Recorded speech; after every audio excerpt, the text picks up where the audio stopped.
नाज़रीन किराम, अस्सलाम वालेकुम वरहमतुल्लाहि वबरकातुह। 609 कोटि के मदरसा के मुतालिक बहुत ही बड़ी ख़बर है दोस्तों। ख़बर से पहले आपसे गुजारिश है कि अगर आप इस चैनल पर नए हैं तो इस चैनल को सब्सक्राइब कीजिए और बेल आइकन के घंटी को ज़रूर दबा दीजिए। मदरसा शिक्षक मुख्यमंत्री को सौंपेंगे ज्ञापन। सीतामढ़ी। मुख्यमंत्री के सीतामढ़ी आगमन पर मदरसा शिक्षक ज्ञापन सौंपेंगे। मदरसा के शिक्षकों को 4 वर्षों से वेतन भुगतान नहीं होने से शिक्षकों को भूखमरी की स्थिति बन चुकी है। इनको परिवार चलाना मुश्किल हो गया है।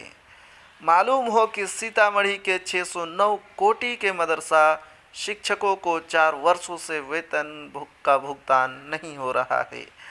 मदरसा यूनियन के नेता मोहम्मद जलालुद्दीन कुरैशी उर्फ नेहाल, मदरसा रहमानिया महसूल के पूर्व प्राचार्य अब्दुल वदूद मज़ाहिरी, कारी मोहम्मद मुश्ताक अहमद ने कहा कि शिक्षकों को अनदेखी की जा रही है। 609 कोटि में सीतामढ़ी के कुल 64 मदरसा है, जिसमें 400 शिक्षक कार्यरत है। मदरसा शिक्षक वेतन भुगतान के लिए टकटकी लगाए बैठे हैं। अब तक 7 शिक्षकों का निधन भी हो चुका है।